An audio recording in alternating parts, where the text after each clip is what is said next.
What's up, guys? It's Coach Paul Fabritz from PJF Performance. First of all, I just want to thank you guys for being here with me. One of my main passions as a trainer is training other trainers and just helping them take their craft to the next level. Whether you're just getting started or you're a high school or college kid who's looking forward to being a performance or skills trainer in the future, or maybe you've been in business for 5, 10, 15 years and you're just looking for that extra edge to transform your business. I want to be that resource if I can. Always reach out to me, ask any questions that you can. I'll get back to as many questions as I possibly can. And before we actually get going today, before we get into the real good stuff, I just want to give a quick background on myself and sort of how I got into the training industry. So I'm from Flagstaff, Arizona, small town, northern Arizona. I was raised by a single mother who raised 3 kids on a nursing job. So very early on, I got to witness the hardest worker that I've still ever met to this day. And luckily I was able to kind of adopt some of that. As an athlete and now into my professional career, the one thing I've always had is grit, just the mentality of get it done at all costs. So I get that from my mother. I have 2 older sisters, and one of my older sisters is mentally handicapped. So she just turned 32 years old. Mentally, she's about 5, and she's always been around that level.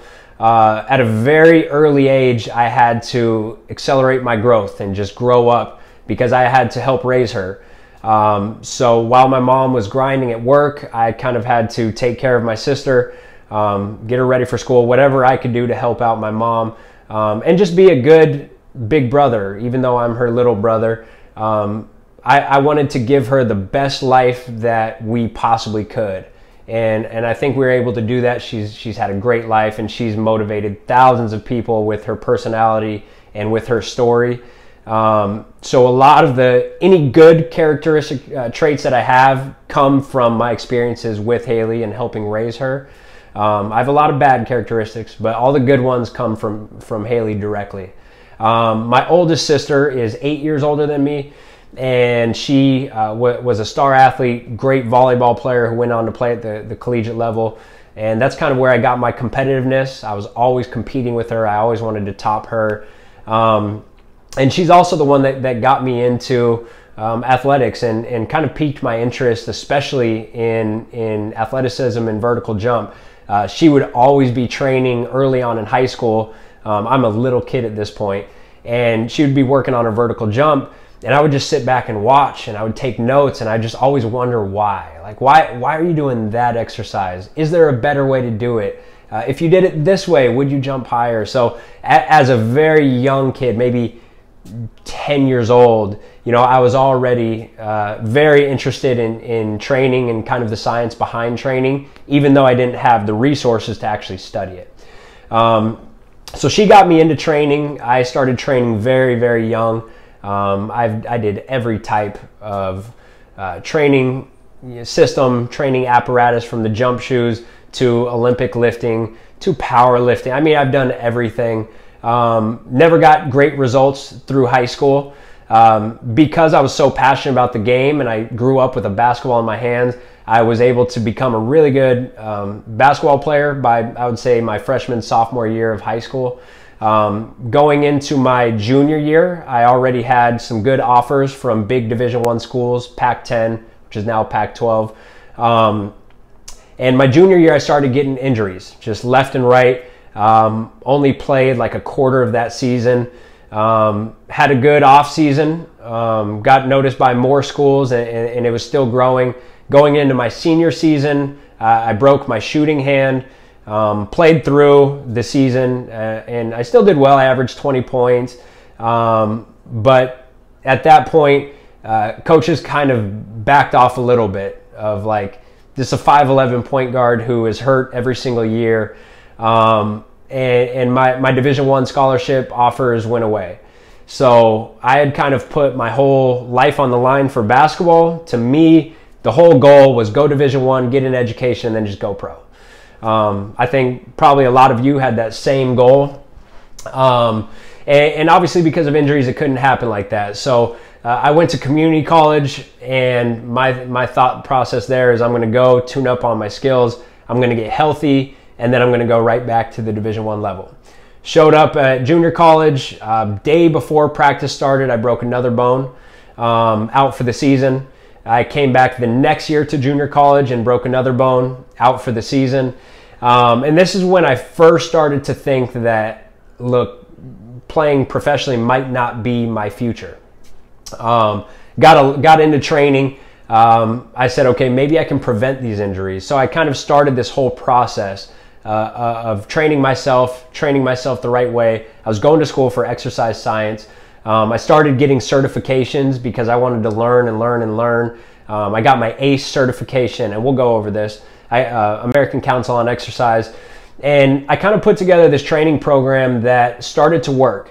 Luckily, I had a year off of sports where I could just focus on training, strength and conditioning mostly.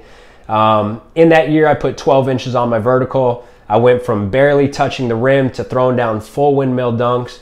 And randomly in that summer, I put up a YouTube video. I was doing like windmill dunks at LA Fitness, and I put a crappy little, probably BlackBerry at the time. I put a little crappy BlackBerry video on YouTube, and I had a couple D1 schools reach out and say, hey, we remember you from high school. You had all the skill, you didn't have the athleticism, and you were always injured. Now you have the athleticism piece, we want to recruit you. So I ended up going back to Flagstaff, Arizona to play at Northern Arizona University, which is a Division I school in the Big Sky. It's the same conference as Damian Lillard. While he was at Weber State, I was there at Northern Arizona. Of course, with my luck, I go in, I earn my spot. It looks like I'm going to get great playing time. It looks like my career's finally transformed. And of course, I break another bone. So I think I had a total of 5 broken bones in like 4 years. At this point, the coach was telling me, look, stay on the team, be around, train with us. You're going to come back next year and you're going to have a solid season. But at that point, you know, I had already gotten my certification. I was passionate about training. I knew I had the system that worked for transforming my athleticism. And I said, you know what? I just want to make a business out of this, and I want to go in a different direction. So I started getting more certifications. I was still going to school. I was still going to school for exercise science. And I just started working like crazy. I would train my teammates for free. They would get good results. I would start training little kids in the community. They were getting good results. And eventually word started to spread, and I started to realize that I could actually make a full-time living and make a good career out of this. Turns out that I actually liked training kids more than I liked playing myself. I had a moment of realization when I got an email from a kid that transformed his athleticism, a happy email from him and his parents, and I realized that made me feel better than a game-winning 3 ever made me feel. So that was that point where I was like, okay, basketball is out. I don't need to do this. I'm going to keep my game sharp because I'm passionate about it, but I'm going to go all in with training. So I moved to Phoenix, Arizona, set up shop right around ASU campus. A lot of you probably saw the gym that I was at. I was renting space. It was the little gym that kind of looked like a garage.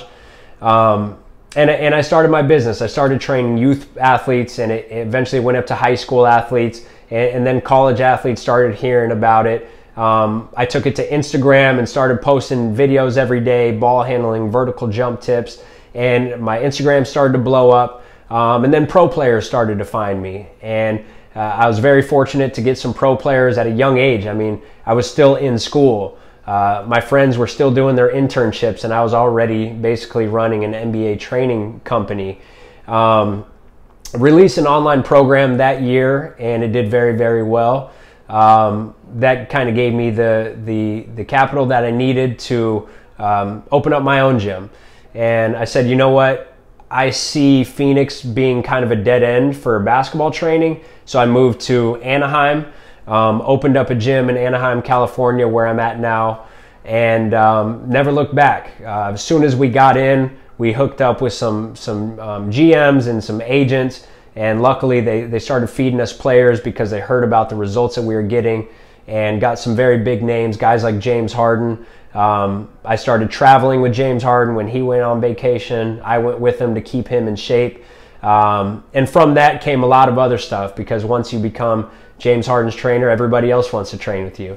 So we now have over 15 NBA players that train with us the full off season. So I get to travel around and help them out. And while I'm gone, our trainers are able to step up and run our youth business. And at this point, for the youth in the high school, for the most part, I'm just writing the programs, and our very talented trainers are stepping in and running it day to day.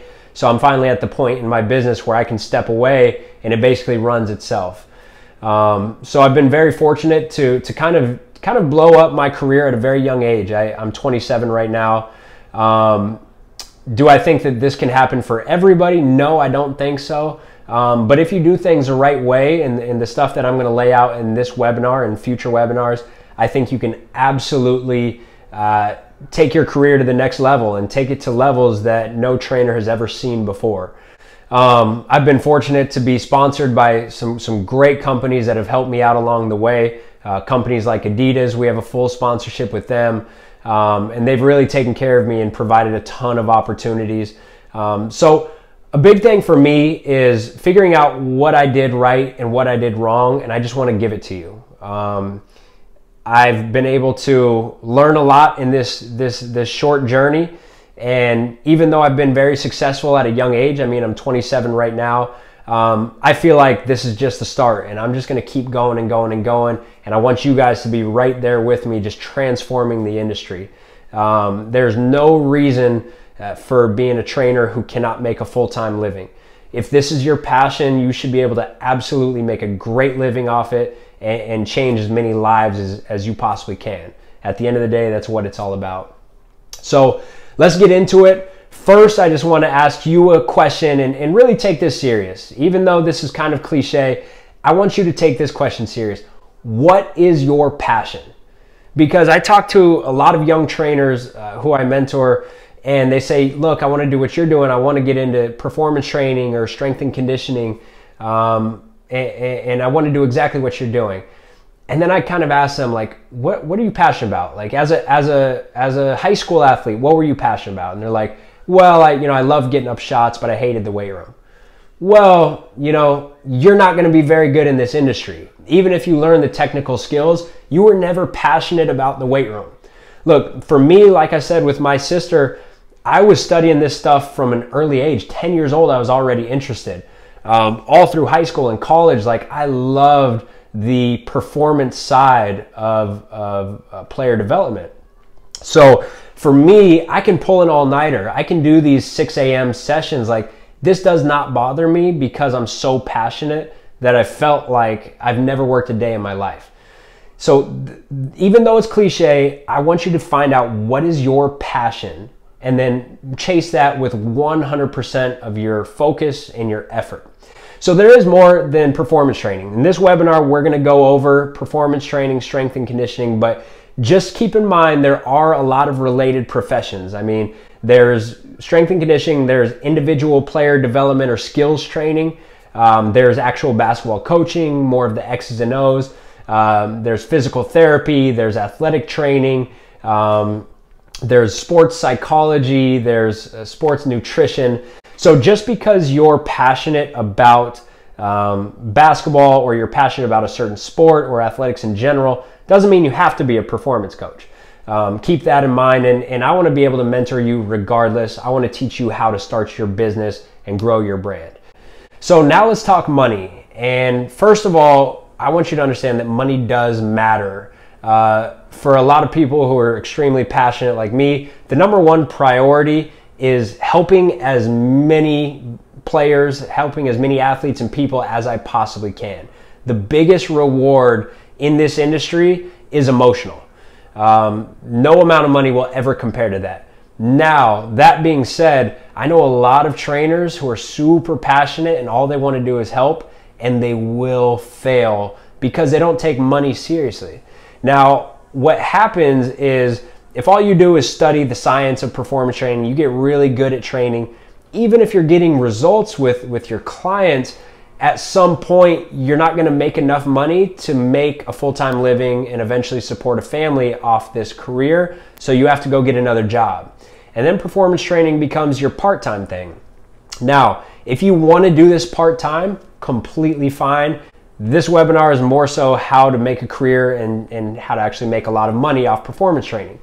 So you end up going and having to work this other job. You end up making performance training just a minor priority, and you never truly master your craft. And it just doesn't end up panning out. And in turn, you don't help as many people as you actually could have if you were like me or any other trainer who is very serious about the finances and building their brand and running the business.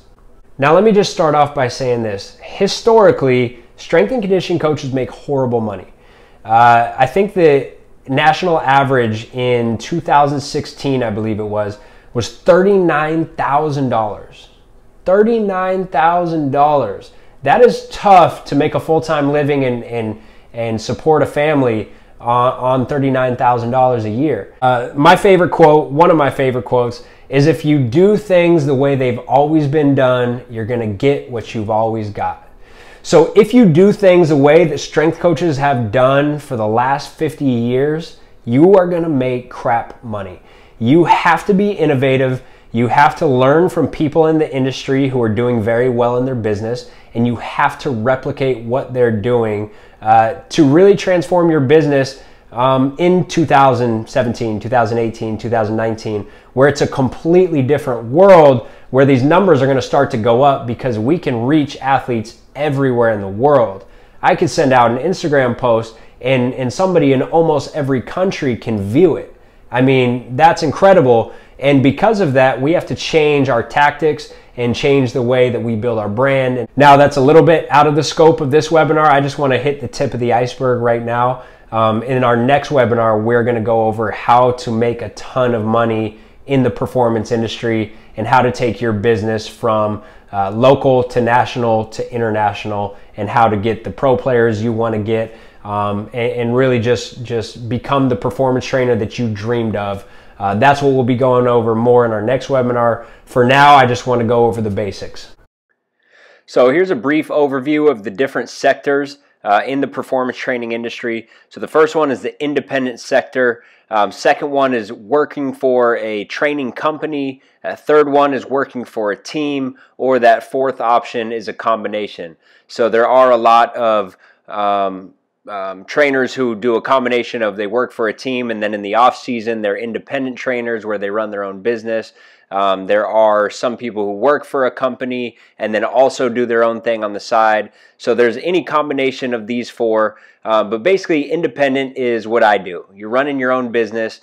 You're an entrepreneur. You're going to want to have entrepreneurial tendencies to do this job.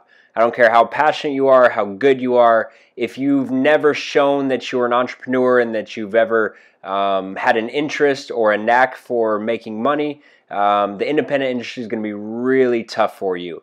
Independent is high risk, high reward.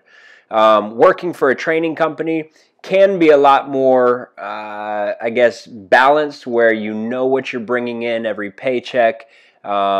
Usually they're bringing you athletes. You don't have to go out and make a sales pitch and get athletes for yourself. Now this varies. If you go work for a low-level gym, you are going to have to get your own clients.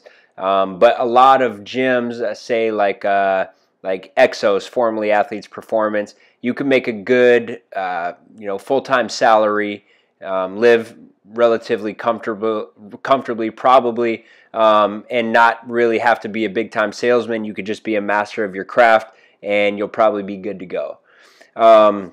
Working for a team, we'll talk about more in a bit. This can be all over the place. This could be a low-level high school job all the way to the top NBA, NFL, MLB jobs. Obviously, you're tied to a coach or you're tied to a GM, and as soon as they're gone, you're gone. You got to pick up your family and move. So there are benefits and there are downsides that we'll talk about there. So I talked to a few of my buddies to learn more about what the salaries are at the NBA level.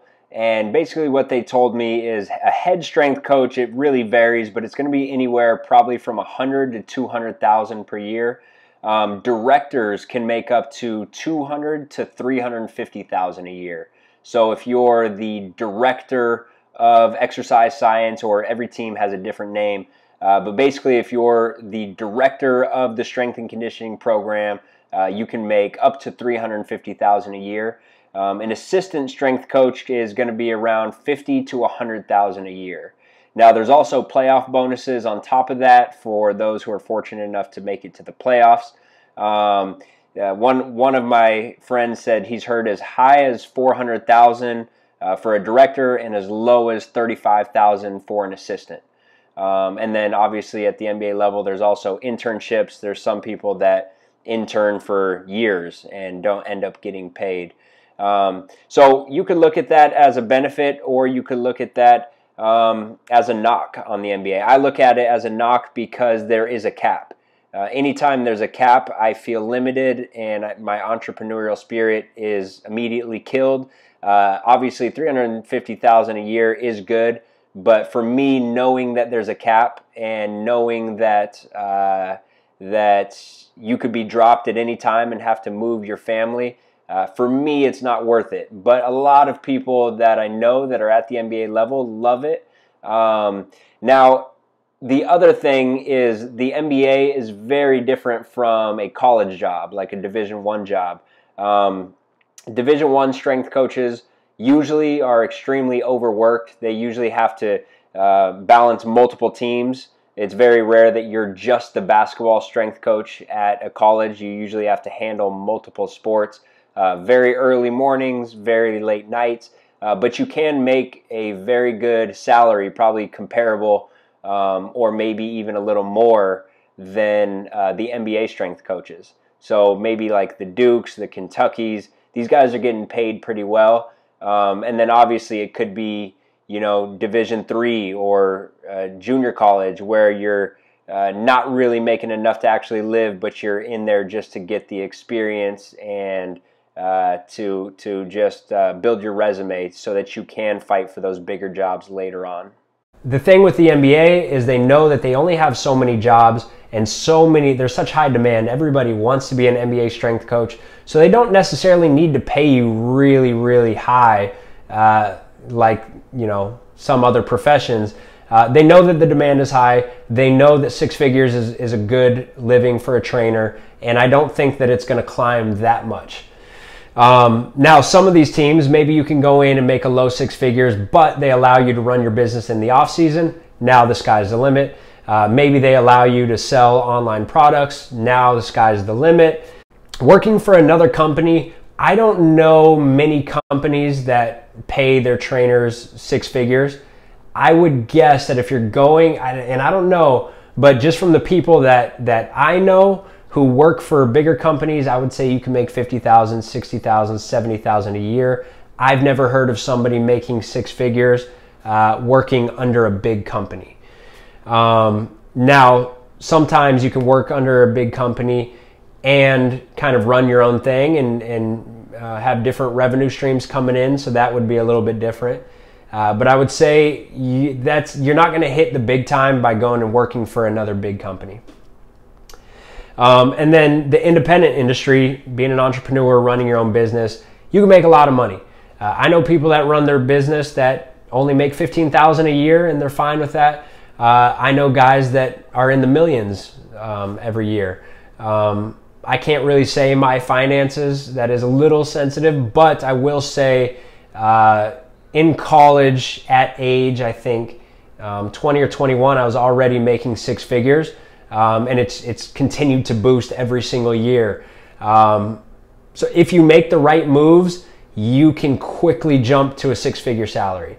If you do the right things and you take the right steps and you master your craft, you can absolutely jump in a year or two from making nothing to making six figures. Now, the older strength coaches would be like, oh, that's so disrespectful. I interned for 5 years and I was an assistant for 10 years, and that's fine. Look, if you want to go that route, cool. But for me, in 2017, 18, 19, 20, we can reach so many athletes worldwide, and so many athletes need your services. So there's no reason why you can't help thousands of people across the world and make a lot of money doing it. You have to be creative in your approach. You have to be very innovative. You have to get away from what strength coaches have always done. But that's what my future webinars are going to be about, is how you actually take your brand from local to national to international, and how you take your clientele from simply youth to high school, college, pro, NBA superstars. So that's a little bit out of the scope of this webinar. In our next webinar, that's going to be the main topic, is how to absolutely blow up your business. All right, so let's talk about actually becoming certified and how you get into the industry. So first of all, your number one priority right now is getting a basic personal trainer certification. If you're in high school, I say get the material now and start studying. I think most of the certifications require you to be 18 or 19. So by the time you get out of college, if you worked your way through college as a trainer, sky's the limit, because you already have, 2, 3, 4 years under your belt as a trainer. ACE, American Council on Exercise, is a good one. That was my first one. NSCA, CPT, National Strength and Conditioning Association, Certified Personal Trainer. Very good one. That was the second one that I got. And then the other one, which I actually recommend for most of you, is the NASM CPT, National Academy of Sports Medicine. Now, I do know a couple of trainers that have failed their NASM their first time around. So this one does seem to be a little bit more difficult than the ACE or the NSCA CPT. But if your fitness background is comprehensive, that NASM might be a good one to jump straight into. So you need one of these. There are a few other that are accredited. Just whatever personal trainer certification you go with, make sure it is accredited. There are like weekend certifications that you can get, and those do not count. You want to get something that's accredited. All of these programs, for the most part, are self-study, so you can order the material. I know when I got my ACE, I couldn't afford the full bundle, so I literally just bought the textbook, and I made my own flashcards and I took notes. It probably took me 12 to 16 weeks to do the studying. And then as long as you take the test, if you pass, you're now a certified personal trainer. So you can do it at any pace. I've had a strength coach who got his CSCS in like 4 weeks. He had a degree before, but I said, hey, you got to get this. And like 4 weeks later, he got it. So everybody works at a different pace. Let's talk degree versus no degree. Where do you want to go? If you want to go work for a team, you absolutely have to get a bachelor's degree. Most NBA teams, most pro teams, good D1 colleges, they also want a master's degree. And I actually recently talked to one of my friends who's an NBA strength coach, and he said the doctorate's degree is the new master's degree. So NBA teams and high-level college teams are looking for candidates with a doctorate's degree. I think master's is probably the minimum that you would want to get. But again, if you want to be highly competitive at that level, I would go for the doctorate's degree. If college is completely out of the question and you're like, look, I can't afford it, I can't take student loans, or maybe you're like in your 40s or in your 50s and you don't want to go back to college, but you want to get into training, you don't have to have a bachelor's degree if you want to go the independent route. So if you want to have your own business, it's more just about certifications. If you cannot go to college, that doesn't write you off. I definitely recommend doing it if you're a kid, if you're like a high school kid, or you're around the college age. I absolutely recommend getting a bachelor's degree. But like I said, if you can't do it, it doesn't write you off. You can still get the certifications. All right, so let's move on. Now, if you want to be a performance trainer, strength and conditioning coach, you have to have one of two things: CSCS, Certified Strength and Conditioning Specialist, through National Academy or National Strength and Conditioning Association, or the PES, Performance Enhancement Specialist, who is through NASM. So The CSCS is the gold standard. That's what you want to get. But CSCS does require a bachelor's degree. It does not have to be a specific degree. So I have friends that went for like a business degree, and that qualified them to sit for their CSCS. They got their CSCS and they went on and became a pro strength coach. So that is the gold standard, is your CSCS.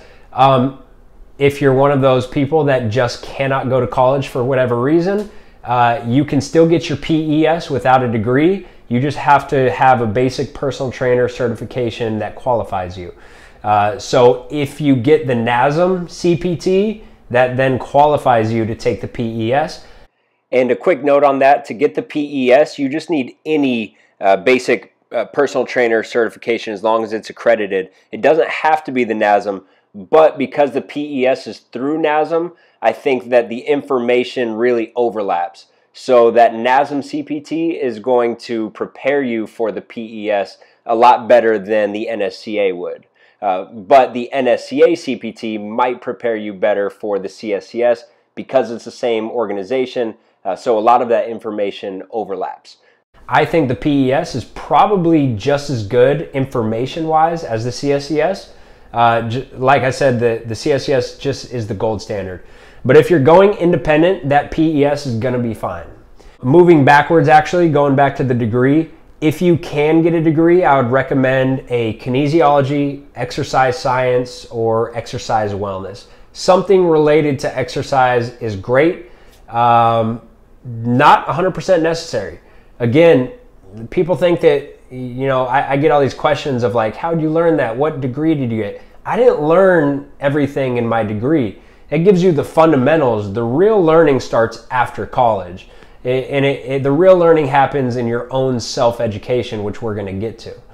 But if you can get something exercise related, do it. If not, and you want to go for business, that's not a bad idea. And that probably equips you pretty well for being an entrepreneur and running your business in the future. Like I said, all you need is that CSCS, or if worse comes to worse, just get that PES. All right, so once you get your strength and conditioning cert, you have your basic personal trainer cert. Maybe you get multiple. It always looks better to have more letters after your name if you can. But then you want to get a complementary cert. So a few of them are the NASM CES, the corrective exercise specialist. So that's one that I did that I really, really like. Teaches you a lot about corrective exercise. Doesn't necessarily qualify you as a physical therapist. Of course, you can't all of a sudden treat injuries, but it qualifies you to do an assessment and say, okay, you have this movement limitation. Here's your corrective exercises. Let's get that fixed. So it's really important for injury prevention. The FMS, functional movement screen, is the FMS like the only great movement screen? Not at all. I just like that it's a standardized movement screen. There's some science behind it. There's not necessarily direct correlation between injury and FMS or between performance and FMS, but it's a great screen to do. We still do it to this day, modified version of the FMS. But when you get certified, you increase your credibility and you open yourself up to another business opportunity of charging for assessments. So if you have that FMS, a lot of people are going to reach out to you just to come in for that assessment. So that's one way that you can go from local to maybe statewide. I know when I was still in Phoenix, I would have a lot of people hit me up from Tucson or from, you know, a couple hours away to say, hey, I just want to come in and do an assessment with you and then get my correctives. So that's one way to give yourself credibility and to just open yourself up to a new line of revenue, of doing assessments instead of strictly doing day-to-day training. Another good complementary certification is the CFSC, Certified Functional Strength Coach. That's through Mike Boyle. Very, very, very good stuff there. I would really recommend supplementing your normal certification with that. Another really good one and a popular one right now is the FRC, Functional Range Conditioning. There's a lot of pro teams hopping on this right now. I'd say as of now, it's probably the best way to integrate mobility and stability training.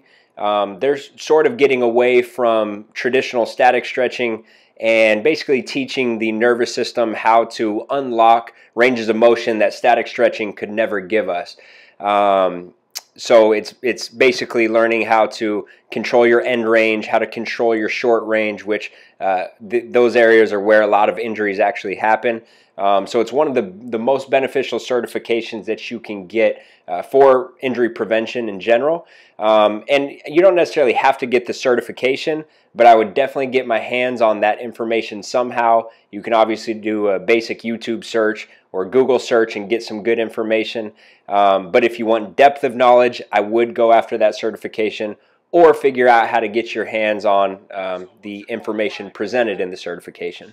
So once you're qualified, once you have your certification, you can actually become a personal trainer. And now that's where the real learning begins. And this is where you actually separate yourself. Anybody can sit in a classroom or read a book and learn, but not everybody is going to take that next step to self-education and to going out and getting in the trenches. So I came up with a basic system. I call it the 60-20-20 rule. This works for me. Not everybody's the same type of learner, but for me, I need to get 60% of my information from the practical side.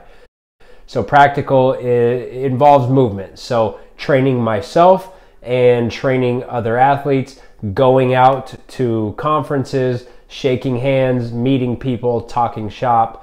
20% of my knowledge, I think, comes from books, and 20% comes from the internet. Now that 20% from the internet is not just like Google, that's also learning from journals, learning from online journals, finding different studies online. And that also includes social media, which is a very small part of my overall learning process. All right, so let's hop straight in with books. And don't just look over these, I mean, really write these down. And I really recommend trying to read as many of these as you can. Honestly, a book list is worth millions. Ideas are worth millions of dollars. When you go pay all this money to a college, you're paying a bunch of professors who aren't necessarily practitioners. The best book list that you can get is from somebody who is already successful in the field that you want to be in. So anytime I go see a trainer or one of my mentors, I always ask them, what new do you have for me to read? Because they've been in this industry, and anything that they recommend, you got to take it to heart and really go out of your way to try to read it. All right, so for the books, I color-coded them. If they're written in blue, that means that I think almost anybody can understand them. If you're a high school kid, a college kid, I think you're going to be fine with these. If they're in green, you need a little bit of background knowledge on the topic. If they're in red, then you should probably already be an expert if you're diving into these books, or you should have quite a bit of time in the field. So starting off, Leading with the Heart from Coach K. As a trainer, you are basically a coach. Every day for the rest of your life, you're going to be coaching individuals and having to connect with them. Best way to do this is to learn from and read the books of the legendary coaches. So anything from Coach K, anything from John Wooden, any coach that you look up to and you like their leadership style, we have to read as much as we can from them because they've mastered their craft. And of course, their craft is a little bit different, but remember, at the end of the day, we're all coaches and we have to learn the art and the science of coaching. The next one is The Champion's Mind. This is a great sports psychology book. There's thousands of sports psychology books that are very similar and talk about the same concepts. This is not the only good one, but you have to read a sports psychology book before you become a trainer.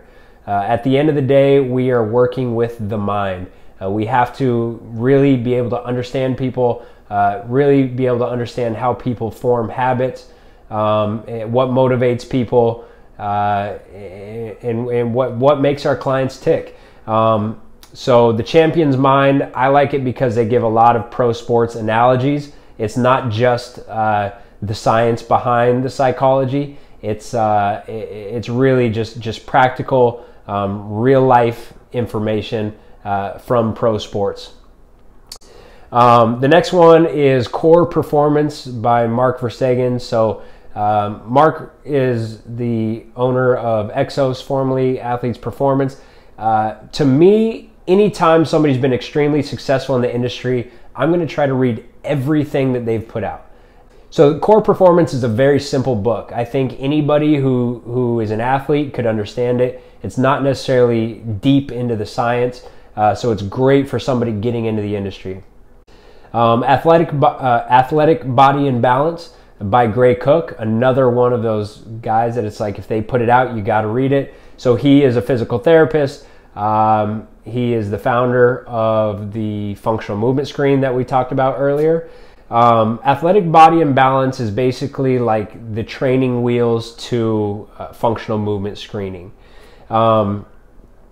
You can definitely understand this book if you've played any type of sports. It goes deep into self-assessment, so how your clients can kind of assess themselves, and you as a trainer, as you're getting into it, how you can assess yourself. And this just gives you a general outline of functional movement. And I don't care what you're going into. If you want to be a football guy, if you want to be a powerlifting strength coach, if you want to be a basketball guy like me, you have to understand functional movement. Functional movement is what keeps our athletes healthy, and we have to constantly be on the chase for more information on how the body moves. So Gray Cook is a great resource for that. Athletic Body and Balance is kind of his beginner's guide. Becoming a Supple Leopard, Kelly Starrett. A lot of you probably have heard of Kelly Starrett. He's a little more mainstream. He has the Mobility WOD on YouTube, which is a great resource as well. Becoming a Supple Leopard is kind of his basic book that anybody can understand. A lot of it is about stretching, mobility, functional movement. Very good resource for that kind of stuff.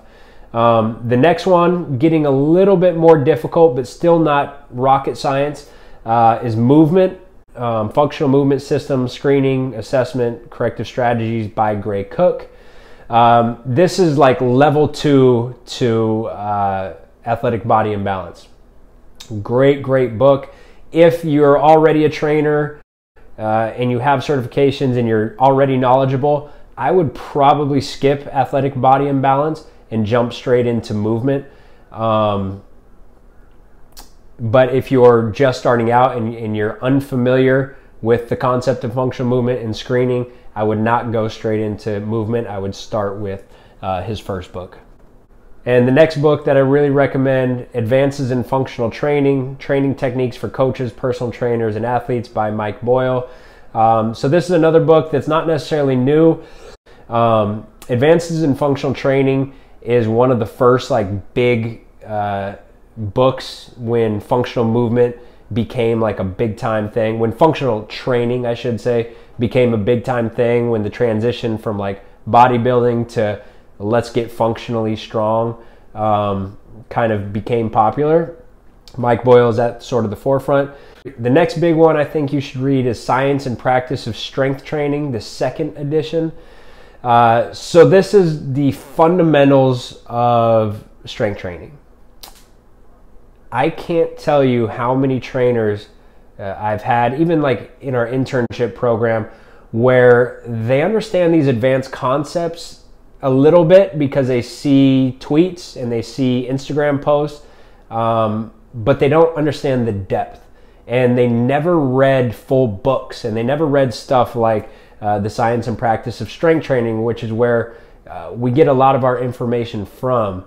I really recommend reading this book to master the fundamentals, and you're going to learn a lot. Even if you're an advanced strength coach and you go back and read this book, you're going to learn a ton about the science behind everything. The next one, and getting into some of our tougher books, is Muscles, Testing and Function with Posture and Pain. This one is more of a textbook. This is recommended in a lot of bachelor's and master's degrees. Very, very, very valuable information from an anatomy standpoint. Also, a lot of great information on assessments, joint range of motion, how to test it, what the minimum and maximum values should be, manual muscle testing, just a ton of great information. It's one of those books that, to me, may be a little bit older, but it's going to be a great resource for years to come. Next one is Anatomy Trains by Thomas Myers. So this book is a very tough read. If you don't fully understand anatomy, you probably shouldn't jump into this. But basically, how you're going to learn anatomy in your certifications and in your degree, probably still in 2017, unfortunately, is you're going to learn about everything in isolation. You're going to learn, hey, this muscle works at this joint. So you're going to learn like your bicep contributes to elbow flexion. When you read this book, you'll start to understand how we actually move functionally, and it will completely transform the way that you think about training. You're going to stop looking at things in isolation, and you're going to stop training like a bodybuilder. You're going to start training how the human body was meant to be trained. The next one is Super Training. A lot of people consider this the strength and conditioning Bible. I probably gained the most knowledge from Super Training than any other source. It really is the Bible of strength and conditioning. Very tough read. It is so dense in science. The English isn't perfect from the authors, but the science is just incredible. A lot of what we do today comes from the information presented in this book. So Super Training, what you're going to get a lot of is the actual science behind plyometrics, the science behind strength training, the science behind periodization. The next one is Why Zebras Don't Get Ulcers by Sapolsky. So this one's a very boring read because it's not, you're not getting direct applications to training. You're learning about stress. And I always tell anybody who's going into anything health related, whether it's being a performance trainer, a skills trainer, a nurse, anything health related, you have to understand stress. And this is the best book that I've ever read on stress. It's basically the concept of how humans can lay in bed and stress out about stuff and elicit a physiological response. We're the only animals that can do that. If a zebra is being chased by a lion, it gets that physiological response. And then as soon as the lion is out of sight, it just drops back to baseline like nothing happened. So they can't think about something and stress. And that's why humans end up with all these diseases, cancer, and all of these things. But it goes a long way for general health and for training, because at the end of the day, we train so that we can recover and boost our athleticism. And if we don't understand how the body reacts to stress, then we're never going to get that recovery component correct, and we're never going to actually get any type of results with our athletes. And the next one is just the NSCA membership for journal articles. I don't know what I pay. It's not much. It's a small fee per year. Have to do it, even if you don't have the money. To me, it's like you have to have the latest research, and every month they send you a new journal with the latest research. They also have it online, so you could access it online, or I like to get it in the mail because I like to go through and highlight stuff. I'm kind of old school. You have to have that, or you have to have some type of membership where you can get the most recent research. PubMed is not going to cut it. You can't just go get the abstract of a study. You have to read the full studies to actually start to understand this stuff.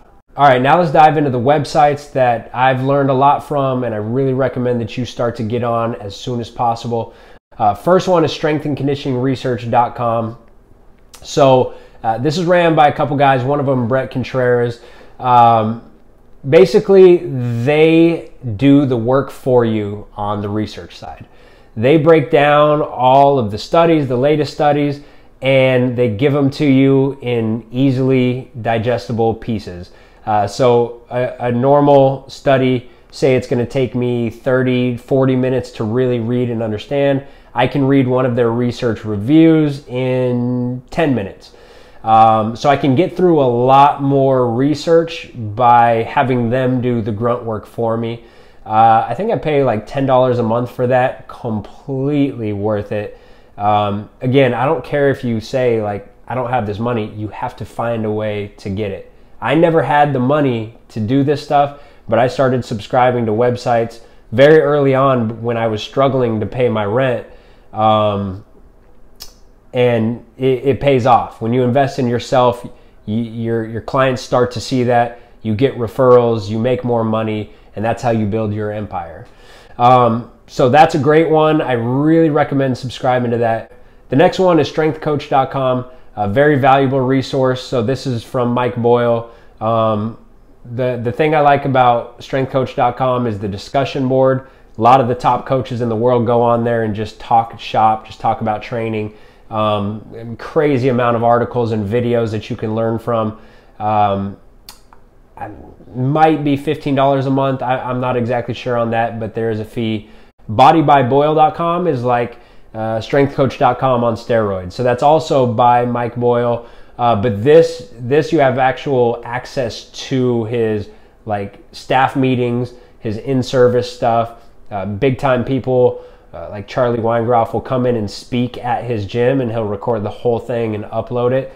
I pay like $35 a month for this, I think. Totally worth it, because anytime you can get access to a staff meeting from one of the most successful gyms in America, you figure out how to get it. Like, I don't care how much it costs. That could make you, or in the long term save you, hundreds of thousands of dollars in mistakes. If you just go on and every one that he posts, you learn one or two or three things that you can take away and start training your staff on, the amount of money long term is just ridiculous. So that's great. Examine.com. This is a free resource. Anything related to nutrition, anything related to supplements, you want to check with Examine.com. They have very unbiased research. Especially in nutrition. Even if you're not like a nutritionist, or even if you're not getting into that side, at the end of the day, your clients are going to come to you with a supplement and say, hey, can I take this? You need to be able to look it up on an unbiased website and find out if it's good for them or not. Next one is just learning from blogs. So a lot of great trainers put out a ton of information, free information on their blogs. So I have a blog. Eric Cressey is one that I've learned from a lot. Now he's a baseball guy, and he does like a lot with the shoulder, a lot with the elbow. Even if you're not going to get a lot from the specifics of what he does, it's learning from his thought process. I think that's what took me to the next level, is watching some of these trainers and being like, this is their thought process. This is how they go about doing things. And even like, this is how they speak. This is how they talk on camera. Like, a lot of these little things that you can pick up on from successful trainers, even if you're not learning the specifics, you want to be able to pattern yourself sort of after what they're doing. I would really recommend checking out Eric Cressey's blog. Mike Boyle has a good blog. The next one that I've learned a lot from is a guy named Patrick Ward. So just absolute scientist, like really understands the science behind training. I think now he's more into stats and data analytics and kind of some different stuff. But if you look back at his old blog posts, he has a lot of great stuff like on concurrent training, like strength training along with endurance training. I've learned so much from his old blog post. The next one I'd recommend checking out is Tim D. I'm not even going to try to say his last name, but he is the former Lakers strength coach. His blog, I believe, is TD Athlete's Edge, and I think he has a podcast now too. Puts out a ton of free information, and especially if you're in that in the basketball space, very good resource for you to check out. Next one is Brett Contreras' blog. So he's kind of known as the glute guy. This guy, like when you first go to his website, you're going to see the glute guy, and you're going to see pictures of like his like his model clients, and you're gonna be like, okay, this guy is like mainstream, like I don't want to get into that. This guy knows a ton about training athletes. He does a lot of research himself. He has great like EMG, electromyography research that he's put out.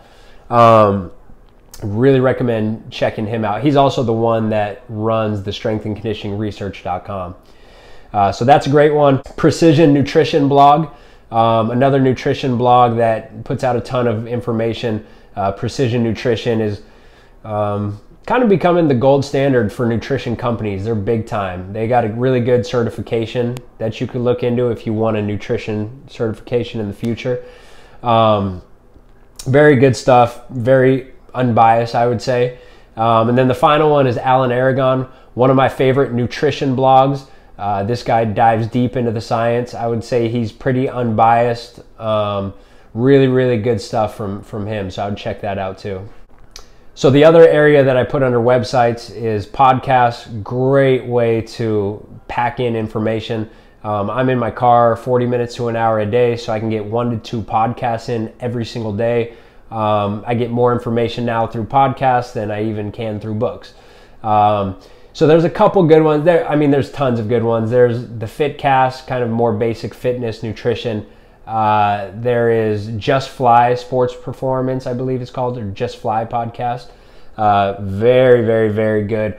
A little more advanced, but great for learning about vertical jump, speed training. Very good coaches and scientists that come on that podcast. Barbell Shrugged is really good. More into general fitness, I would say, more in like the CrossFit realm, but very good stuff, science-based. And then the other one that they have, I believe, is Barbell Business. And that's a very, very good one for business owners. There's a newer podcast by Andy Galpin that I would check out, Dr. Andy Galpin from Cal State Fullerton. He's another guy, anything he puts out, you have to read. Check out his Instagram, Dr. Andy Galpin. And also check out his podcast. I believe he came out with a book, or he's coming out with a book soon. Got to get it. Very, very bright guy. All right, so now let's talk about the good stuff, where 60% of your knowledge is going to come from: getting in the trenches. All right, so first, I really recommend that you don't start off by running your own business. So I really recommend going out, working for somebody else and learning under them for a few years before you start your own business. So I didn't really tell you my full story. I gave you the shortened version. But after I decided that I wanted to go full-time and open up my business, I first started working for a guy in Flagstaff, Arizona. So while I was still at Northern Arizona, I was working for him. I did general fitness. I did fat loss. He had a couple Olympic athletes, I believe, that worked there, and I got to kind of get introduced to that side of it. But he was mostly, general fitness, and it was really good for me to get that experience, learn from him, kind of learn how the business is run, start to understand systems, start to understand client retention and that kind of stuff that is absolutely essential for going out on your own and running your own business. So I learned from him. And then I worked at LA Fitness. Horrible experience. I mean, I got paid $6 per session, 30-minute sessions. So it's $12 an hour. The good thing about LA Fitness is they give you clients, so you don't have to go get them yourself. So I was probably introduced to 75 clients, and they're not athletes. It's general fitness, but at the same time, when you're looking to go out on your own eventually, you need to establish these relationships. So my clients thought that I was a good trainer. They got good results, and I would never poach a client. I think that's like the lowest form of this industry. Like, you never want to poach a client. But when you go out on your own, if you're really good, a lot of these clients are going to want to follow you. So once they cancel their membership, they're going to want to come train with you. So that kind of gave me the confidence that, like, once I go out on my own and open up a gym, I'm going to be able to cover my overhead because of all of these clients that are big believers in my training. So to review that, find somebody successful to work for. Maybe you will get paid. Maybe you're just an intern. Find somebody, work for free, do whatever you got to do to learn the specifics of training, but more importantly, to learn how the business is ran. Explore options in commercial gyms if needed. If you don't have to do it, don't do it, because you're not going to learn that much, but it's a great way to establish a ton of relationships and give yourself that confidence to go out on your own. So I went into an existing gym. It was one guy who already had equipment and had his clientele. And I said, look, I'll pay you 30% of my overall profit to run my business out of here. So I didn't work for him. I ran my own stuff. But this is really the low overhead option. It's the low risk option, I should say. Meaning you're going to have some bad months, especially when you first start, of like say November and December, where it's holiday season, nobody's training with you. If you go in on your own gym right away and say your gym rent is $2,000, $3,000, $4,000 a month, you're losing a lot of money in those bad months. Whereas if you just go into an existing gym and you say, I'm gonna give you a percentage of my profit, well, in those months that you do bad, it doesn't matter. You're making less, but you're paying less for your rent. So it doesn't hurt you as bad. I know so many people who skip that step and they go straight in of like, I got my certification, I'm gonna open up a gym, and they fail because gyms are very expensive. Like when you take into account all of the equipment that you have to buy, all the insurance and everything, and the little things that you don't even think about, of flooring, of mirrors. I mean, these things that you don't even think about that add up to thousands and thousands of dollars. People underestimate how much it costs to open a gym, and they go in without experience and without a client base, and they fail right away. Never, never, never go high overhead off the bat. So this is my best advice for bridging that gap, is go in, especially in an area that you want to be in, and just train your clients out of somebody else's gym, 30% profit.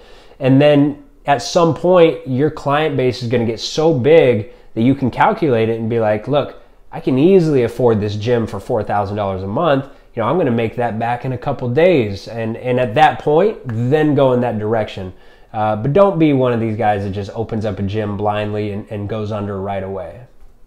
Okay, so now when you say it's time for me to run my own business, first step, become an LLC. Make sure you're protected. I'm not going to go into detail on how to do that because you can Google that. Very simple to go through that process. Come up with a good logo. Go to Fiverr.com and get a very cheap one. You can obviously get some very high quality stuff from there, or go all out and spend more money and get a professional to do it. Either way, you want to do it right the first time, because you don't want to have to rebrand 5, 10, 15 years later when people are already used to your brand. Come up with a good business name, something that I really didn't do. I didn't expect my business to blow up so fast, so I just named it after my initials, PJF Performance. Now people really know the name and they know the logo, so now I don't want to go back and switch it. If I could do it over again, I would call it something completely different that has nothing to do with my name. Because the problem that you get into now is people come to train with you and they want to train specifically with you. So the youth in the high school, I want to be able to delegate and say, look, my trainers are just as good as me. I write the program, they carry out the day-to-day training. And a lot of the parents say, well, no, it's PJF Performance. We want PJF to do the training. So a lot of people can't see past that. And that's why you kind of set yourself up for failure in a way by naming your business after yourself. So if you're listening to this, do not make that mistake. And if you've already done that and you're in your first couple of years and nobody really knows you, change it now. Change it before you start to blow up. Because once you blow up, it's probably going to be too late. And we'll talk about this a lot more in my next webinar, but just to plant the seed in your head, basically when you're going to open up your own gym, there's a couple different ways to go. You can go the organic option, which is what I did, where I went no overhead, low overhead, built up my client base, put a certain percentage from every single training session in the savings account, and then saved up for equipment and to open up my own gym. The other way is to have $0 and just to borrow money from the bank, take a loan or get a loan from an investor. The way that I really know like the back of my hand is doing it the organic way. And that's, maybe I'm biased, but that's the way that I recommend doing it. I've just seen a lot of people fail of just hoping that it's going to work, and they take out these huge loans, and now they're stuck with $100,000 in equipment loans, and from the cost of opening their gym, they're so far in the hole that over time they have to pay back so much every single month, and then they realize, oh look, we don't have that many clients, or maybe they do have clients and they start to drop off, and now you're really in the hole with your investors or with your loan. I think it's way safer to just do it the organic way, but everybody's a little bit different. I think you can take many different ways and reach the same goal. Okay, so once you actually hop in and you're already training people, my best advice is to find the influencers in your specific industry and train them for free. So when I started, I went around my local hometown and I reached out to the best basketball players. And it's a small town, so we're not talking about NBA players. We're just talking about really good high school players who could potentially go play in college. And I just reached out to them. I'm like, hey, this is where I've been. This is what I do. This is how I can help you. And I got in with them to do some training sessions. They loved it. And from there, I never charged. I just did it completely for free. In return, at the end of the year, I just asked them for a testimonial. So if you can get a testimonial from some of the top players in your city, all you have to do is do a video testimonial and run Facebook ads in your city, and reach these parents, and they say, oh, Jimmy Bob, who's going to play D1, trains with this guy. We got to get in our son with him. And then from there, you start to charge. So the best thing that you can do is reach those influencers. And for some people, that might mean, yeah, you get lucky and get an NBA player off the bat. Maybe you get a college athlete off the bat. That's great. But there's a lot of top level high school talent that will train with you. And every youth kid is looking up to those high school players, almost even more than they look up to college and NBA players, which is crazy to me. But the young kids know the high school kids in Orange County and LA like the back of their hand. They follow them on Instagram. I mean, these players are celebrities at this point. So if you can train one of these top high school players and start to gradually make videos and get a testimonial from them, I think your local market can just blow up. Now be careful with this. You don't want to be stuck in this phase for too long, because I know a lot of people that get so obsessed with training the top names that they end up running their whole business for free, and you see gyms go under. There's been some really big gyms, $20 million facilities that they had the top NBA players training with them, but they expanded too fast and they're still stuck in that phase of, yeah, come on in, you can play, you can train for free, and these gyms have gone under. So you don't want to stay in that phase for a long time. Maybe you have a couple of those top high school players that you do originally, but then from there you got to start charging. I do know a lot of NBA trainers, and a lot of the guys that you see on social media and posting with these NBA players, they're training them for free.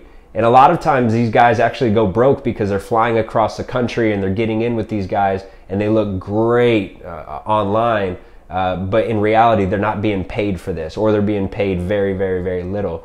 So you do have to get out of that phase. You train these top players so that you can get that testimonial, you can get video content, and then from there you use that to just kind of boost your brand's credibility, and eventually put together that video testimonial, and then just run Facebook ads, Instagram ads, highly targeted to your area to say you're a basketball player. Well, anybody who's liked basketball, who's liked Ball is Life on social media, I mean, you can get it so targeted to where you're reaching that exact kid that you want to reach. So once you learn how to really run these ads and target it, and you have the right content, man, your local market can just absolutely blow up. And this is all stuff that we're going to go over in the next webinar. This is definitely out of the scope for this right now. I just wanted to get you a little bit of a taste of what we're going to be going over.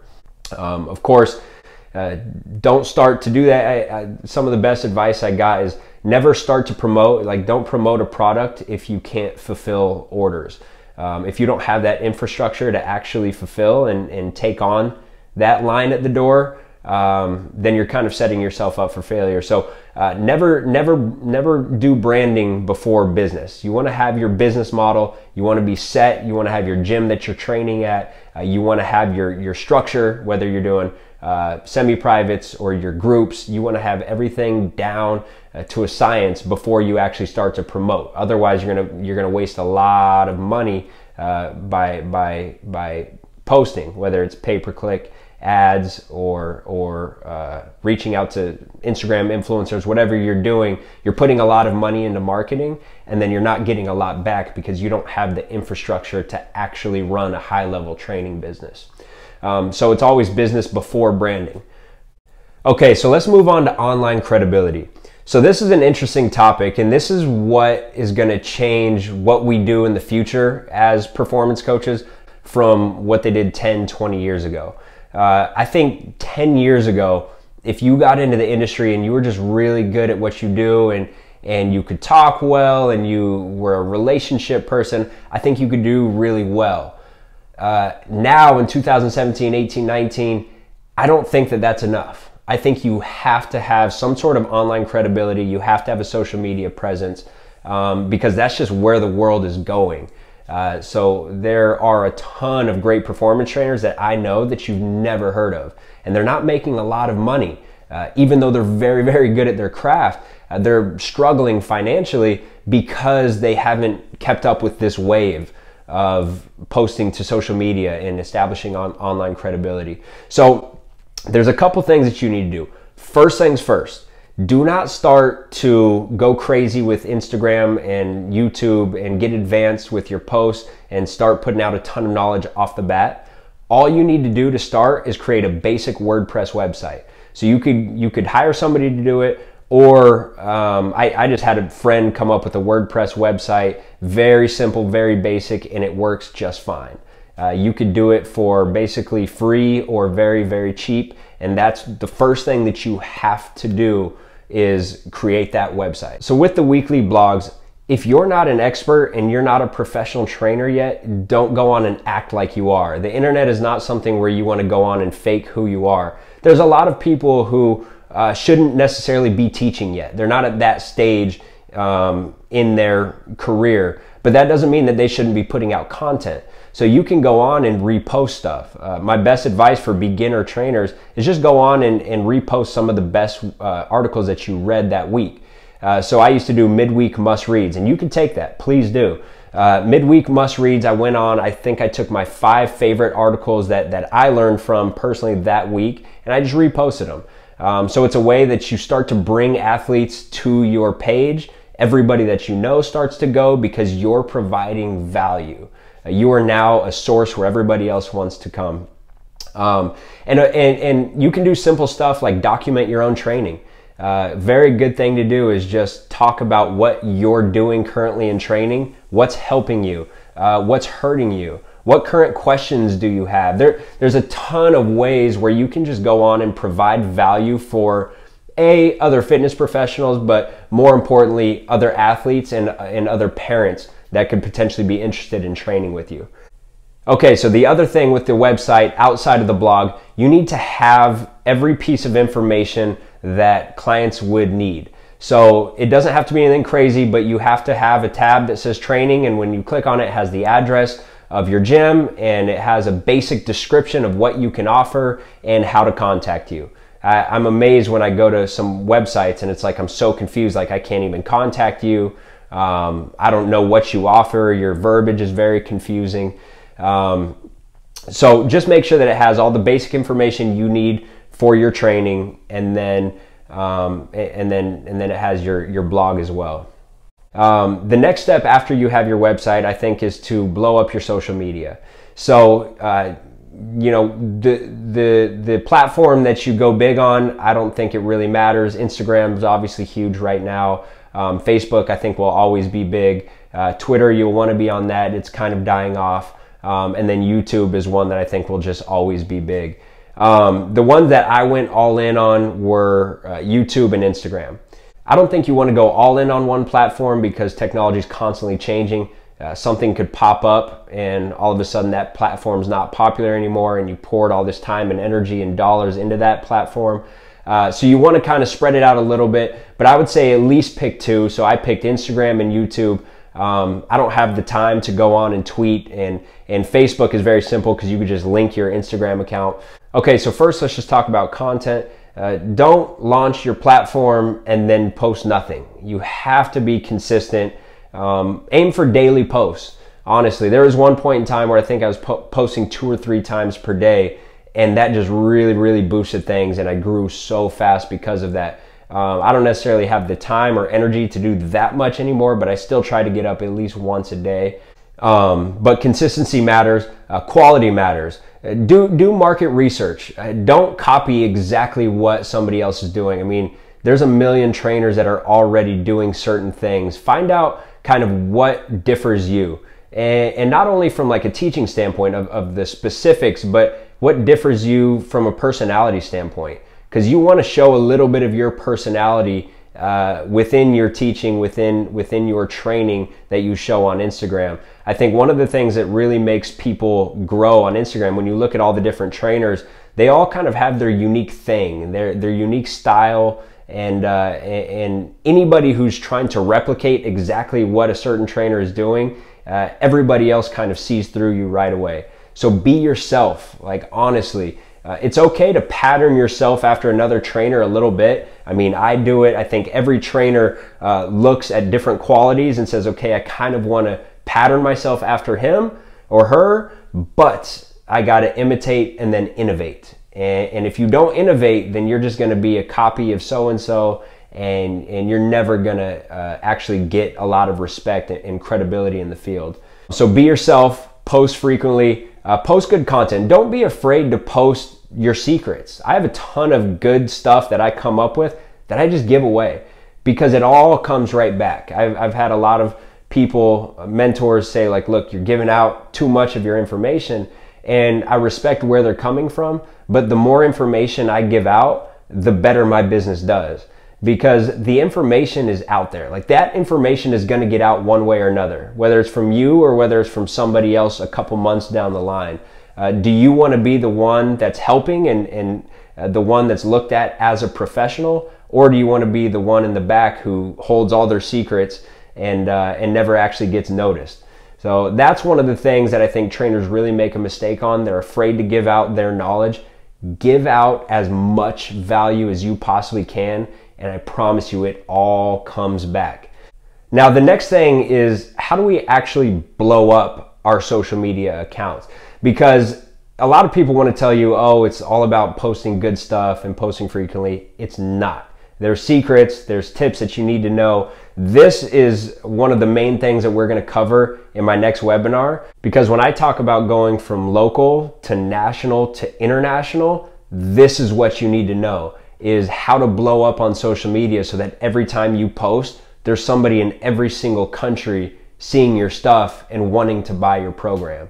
So that's something that we're going to really go into detail in the next webinar. For now, I'm just going to give you the Cliff Notes version. So one of the ways that I blew up my Instagram originally when I was at like maybe 1,000 followers is, to start, I would just reach out to other trainers or other basketball players with 1,000 followers and I'd say, hey, let's do shout out for shout out. Now, as a fitness professional, especially if you've already been in the industry and you've already been doing this for a while, sometimes you look at that stuff like, yeah, you know, I don't know if I really want to promote other people.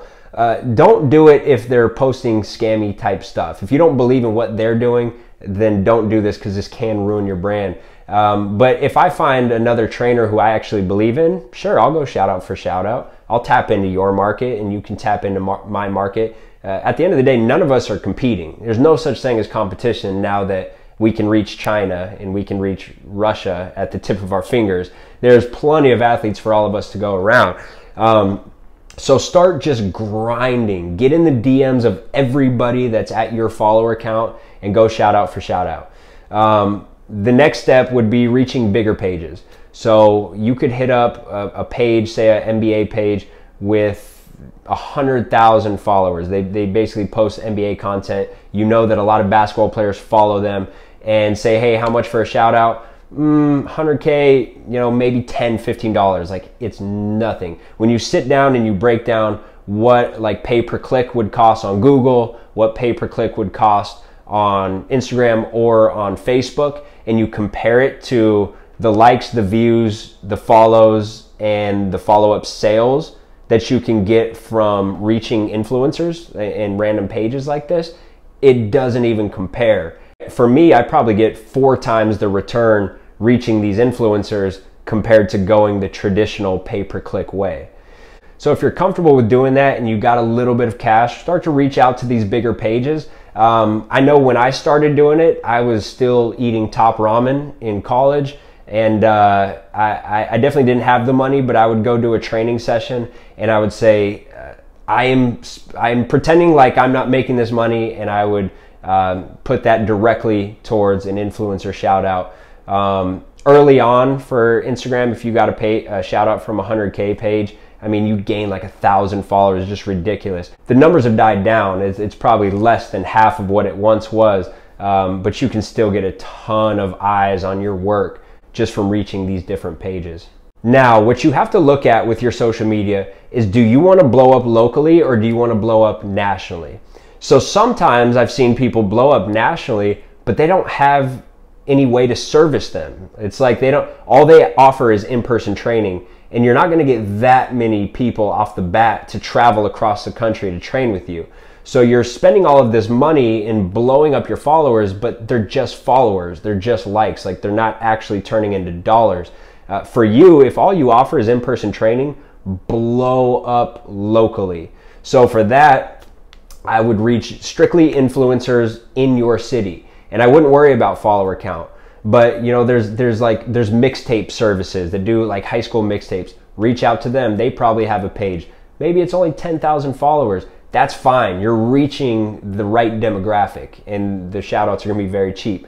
There's probably other trainers. There's probably physical therapists who don't look at you as competition, and you can post for them and shout out one of their dope teachings, and then they can do the same in return. Do that with a physical therapist, do that with a chiropractor, do that with a massage therapist, do that with a nutritionist, and you can really blow up locally, which matters for you if you only have that in-person product.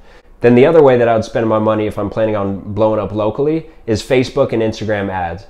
Personally, I would go Instagram ads just because I have a bigger page, so when I get people onto my page, there's more credibility. But Facebook ads probably work a little bit better, because at the end of the day, we're not just selling the kids, we're selling the parents. The parents are the ones who are coming in to actually purchase our training. So not all parents are on Instagram, but almost every parent is on Facebook. So if you run a targeted ad, which in the next webinar, I'm gonna kind of teach you guys a little bit of how I've been successful with this. But if you run a targeted ad in your city to people who would be interested in your business, you're gonna get a lot of clicks. You're gonna get a lot of eyes on your work, and eyes that actually matter for your local business. But for me, I had a plan of, I'm gonna build maybe 10, 20, 30,000 followers, and then I'm gonna come up with this online vertical jump program that I'd been brewing up in my head for, you know, ever since I made my own transformation. So I always had this idea, and I knew that while I was building up, even though I wasn't making that much money from the in-person side, that they were eventually gonna turn into dollars, because I had this plan of going international through my online training. And also keep in mind, if you launch a quick online training program, it doesn't have to be anything complex. Maybe it could just be a basic 4-week program. Now, when you're getting these shout outs, they're paying for itself at the very worst. So yeah, you want to make a ton of money, but maybe you just pay $100 for this huge shout out from this big page, and you get 1,000 followers, and 5% of those followers convert into sales. And at the very, very, very least, you paid off that shout out. So you just got 1,000 followers for free. And now you can really start looking at ramping that up and scaling that big, because if you can say, look, I'm breaking even on my marketing, then you could start spending $100, $200, $300, $400, $500 a day.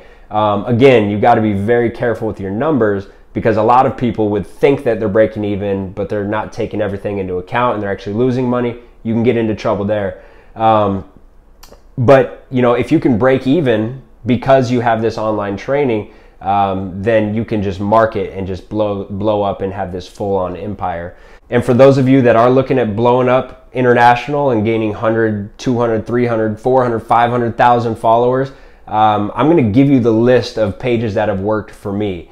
I've been dealing with so many different pages, so many different ways to market on Instagram and YouTube for the last 5 years. I have the pages down to a science of who undercharges, who overcharges, what pages are the best bang for your buck, what pages actually lead to sales, because sometimes you get a lot of followers, but they're low quality followers.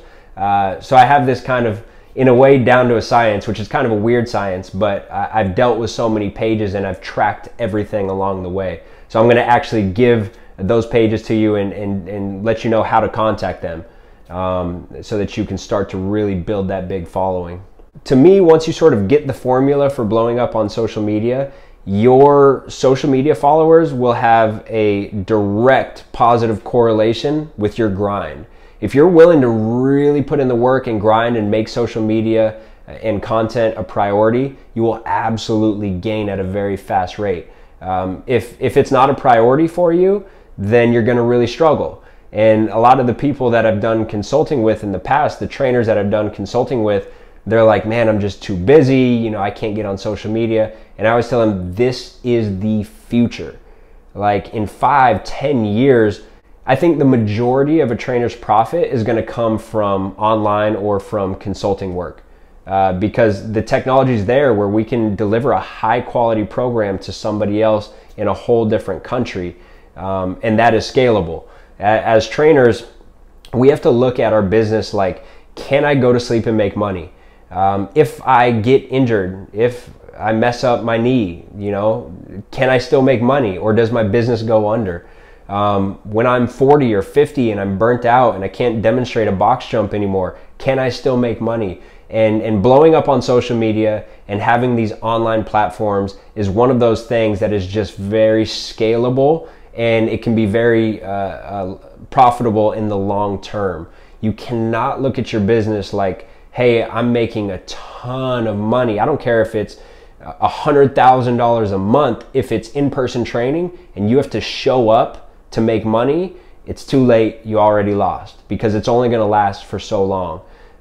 So the trainers that I consult with who say, oh, I just don't have time, I'm so busy with my day-to-day training, you're going to have to make time. And that might mean taking one session off. So instead of going 3 p.m. through 8 p.m., take 3 p.m. off and focus that hour on creating content and posting content, and work on getting that content seen. My next piece of advice for building online credibility is become a published writer. So I used to go to this website. This was back when I was just doing blog posts. I don't even think I was on Instagram yet. I was doing blog posts. I kind of fell in love with the art of fitness writing, and I found this content mill. It was called Demand Media, and I don't think it's called Demand anymore. I think it's called leafgroup.com. I'll research that and put it in the notes. I think it's leafgroup.com. But basically what it was Demand Media puts up these different topics. So you have to be accepted, but you don't have to be anything special to be accepted. I don't even know if you need to be certified. You basically just go on and apply, say I want to be a fitness writer, and they're going to accept you off the bat probably. But they post these different topics. So it might be a topic of like at-home vertical jump workout, or it might be a topic of how to lose fat or how to keep your knees healthy, whatever it is. And you go on and you have to research and come up with sources, and you have to write a fitness article. They're not that long. I think it was maybe 4 or 5 paragraphs, and then you submit it, and it has to go through this editing process. And when it got accepted, you'd get $30, which not worth it at all for $30. But they take your article and they get it on huge websites. So it's like Livestrong.com was one of them that I was on frequently. Houston Chronicle. I think they had eHow. Just a ton of huge websites and magazines. So I made $30 off it. Nice, cool, little extra money. But the fact that I could go on my blog and repost and say, hey, check me out on Livestrong.com. Parents then look at that like, this guy is completely credible. He's on Livestrong.com. He's a published fitness writer. And from there, making sales is extremely easy. Now, all of a sudden, when you're a published fitness writer, you can go on your website and say, as seen on Livestrong, as seen on Houston Chronicle. So I would do this for like 6 months, and I would try to put out like 2 articles a month, or as many as you can, as many as you have time for. I know people that actually made a full-time living off it. They just cranked out articles all day. But again, I'm not telling you to do this for the money. I'm telling you to do this for the credibility. So check that out, leafgroup.com. Go on and apply. I don't care how old you are. Apply now, and if you get accepted, you can really start cranking out some articles. The other really cool thing about doing these content mills is that you get so many different topics, and you end up doing a ton of research on each article, so you learn a lot about every single topic. So you're making a little bit of money, you're becoming credible, and you're learning, plus you're writing. And at the end of the day, what's going to make us successful is our ability to write and our ability to speak. And those two things go hand in hand. So when you become a better writer, all of a sudden everything else gets a lot easier. Okay, and the next thing that I want to talk about is just your basic business plan. You have to sit down and you got to say, okay, what are my passions? What are my skills? How am I going to make money off these skills? For every person, this is different. But I don't care who you are. What I do know, for every situation, as trainers, we have to diversify our income. We cannot focus and rely on one stream of revenue. That's the mistake that most trainers make, and they end up failing. So like for me, I have NBA training, I have youth training, I have volleyball, I have basketball, I have online training, which is the biggest part of my business. I have clinics, I have camps, I have consulting. So there's all these different things. So if one of them fails, I can always pick up in another and hope to do well in that area. But regardless of who you are, if you're a trainer, you have to figure out how to diversify your income. So in the next webinar, this is a major topic of teaching you exactly how to do this. But what I do want you to know right now is there are millions of athletes out there who need your service. You have to figure out how to scale. The days of strictly doing one-on-one sessions, I think they're over. I mean, I know a few facilities that still just do one-on-one, but I just don't think it's sustainable. I mean, as a trainer, at some point, you're going to be worth $200, $300, $400 an hour. And what kid can pay that? And if they can pay that and they decide they do want to pay that, how long can that really last them? And then there's the other side of it, of the ethical side, is like, yeah, I'm worth it, but I don't want to make this family go broke for my training. So you have to figure out how to scale. And the first way to scale is moving from privates to semi-privates. The semi-privates, we say, is under 6. So you still get good individualized attention. We still do assessments. We still we run it as a group, but we individualize certain things based on their specific needs. And then option 2 would be full-on group classes, bigger group classes. You can now charge a cheaper rate, and people can be more consistent because they can actually afford this.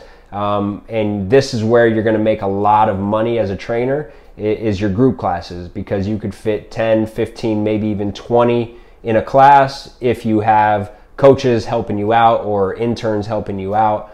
So this is the best business model. The gyms that make a ton of money are the ones who do group training really, really well. And you might do private sessions for your pros who make millions of dollars, but when it comes to the kids, you have to figure out how to master the art and the science of running group classes. And then the other option, and in my opinion, the best option, is the online training. And maybe you do want to still do one-on-one, but you could do online consulting. You can do individualized programs, or you can do just a program for the masses. So as a trainer, when I first started, I said, okay, I'm going to do everything individualized. And I realized that takes a lot of time. So my vertical program and my ball handling program now is for the masses. Within it, there's progressions. So for every exercise, you can click on it and see the regression or you can click on it and see the progression. You also read the notes, and it says, you know, hey, if you're under 12 years old, do this body weight. If you're an advanced athlete, you can do this. So my program is scaled to the masses, but you can go in and individualize it based on your specific needs at the same time.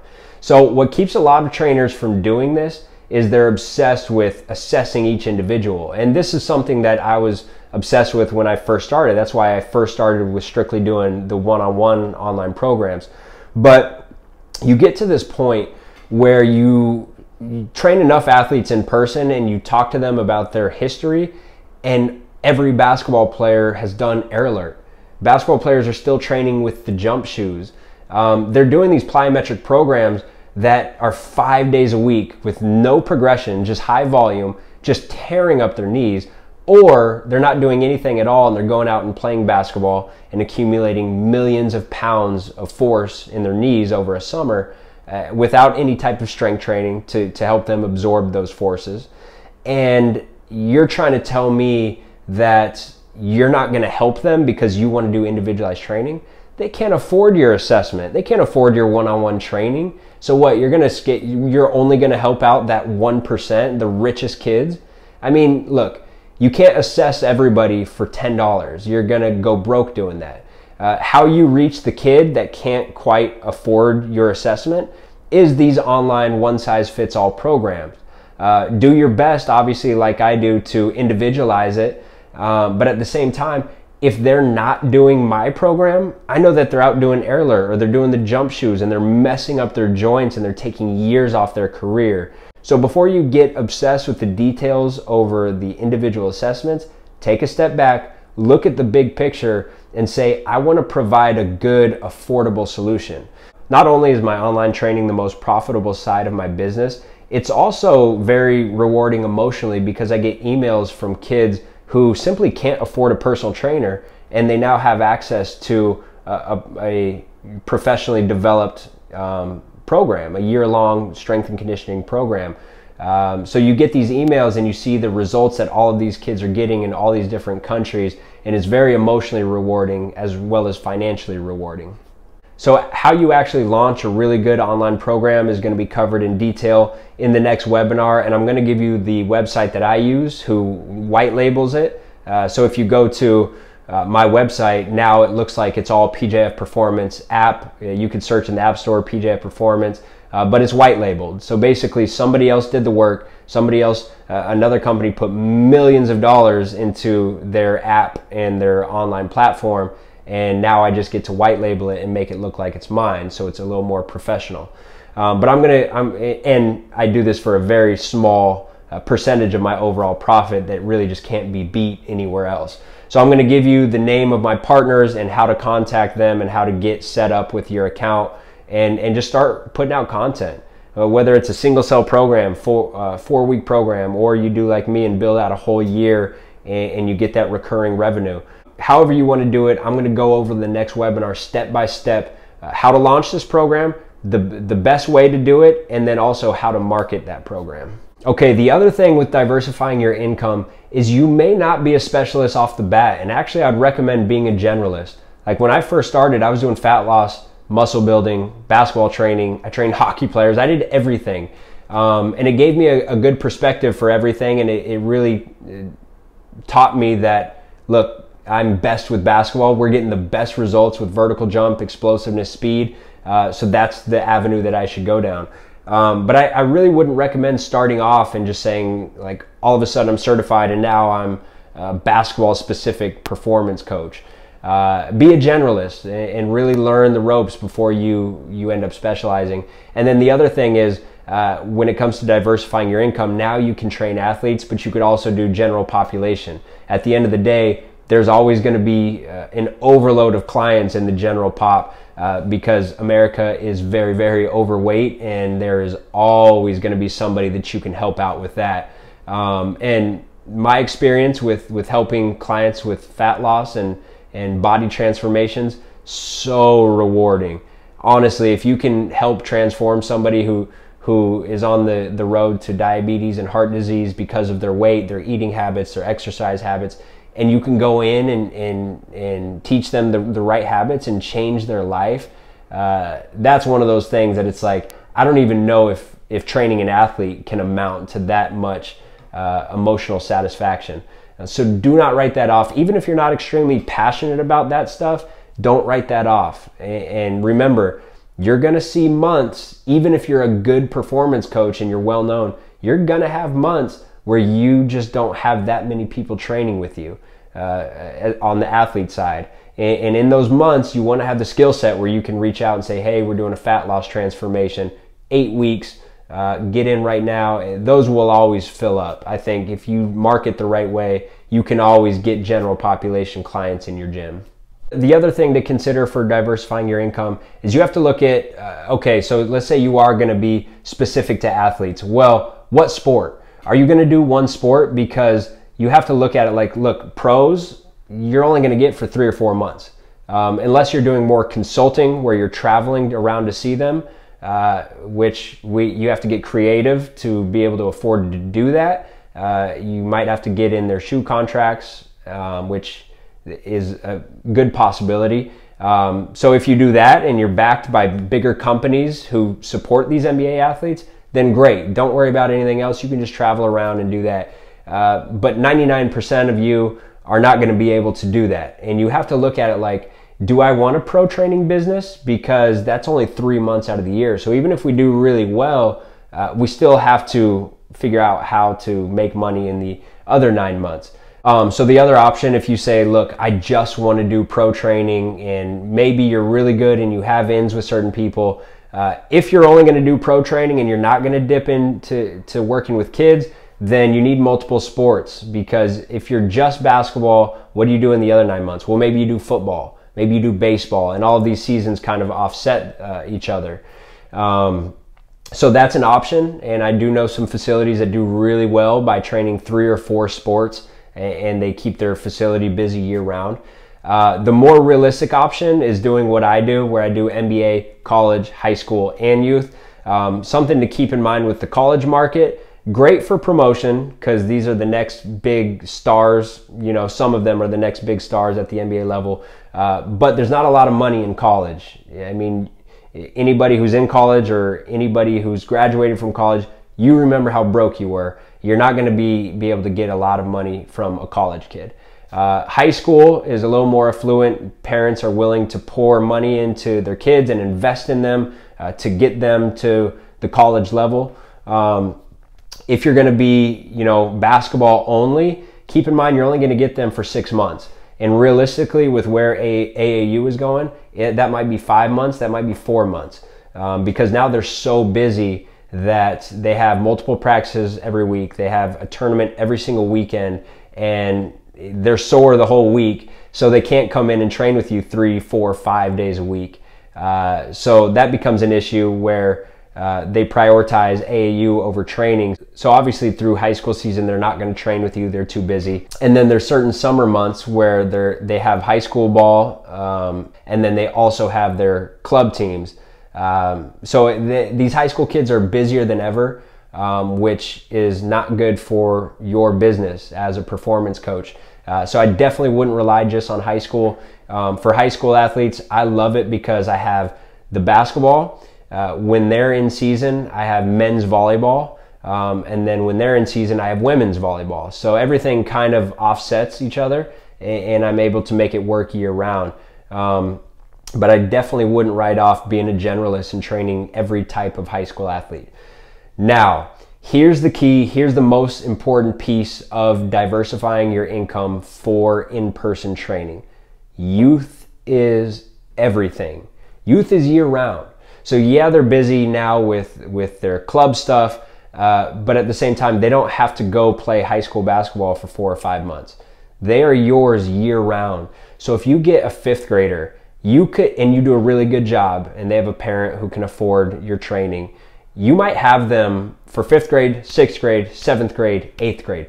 That is a high quality client. And those are the type of clients that you want to get. And luckily, if you get in with some of these youth players early and you do a really good job, a lot of their parents are signing them up for the long term. So you might get a kid who's going to train with you for 4 straight years, year round. And that's what a good training business is made of, is high client retention, not a lot of turnover, and clients that actually train year round. And I'm going to end on that topic. In the next webinar, we'll go more into detail also on kind of how to structure your classes. How do you structure your semi-private? How do you structure your groups? What do you charge? And just a ton of stuff that I've done wrong in the past, and I've done a lot of stuff wrong that has lost me a lot of money, and the things that I've done right that have made me successful. Honestly, stuff like this, if you can learn from somebody in the industry who's doing well and learn from their mistakes and learn from their successes, you can bypass a lot of this stuff. So thank you guys for trusting the process. I hope you tune in to my next webinar. We're going to dig really deep into the details of blowing up your brand and creating a bulletproof business that can make you a lot of money and help you transform a lot of lives in the future. All right, guys, see you next time.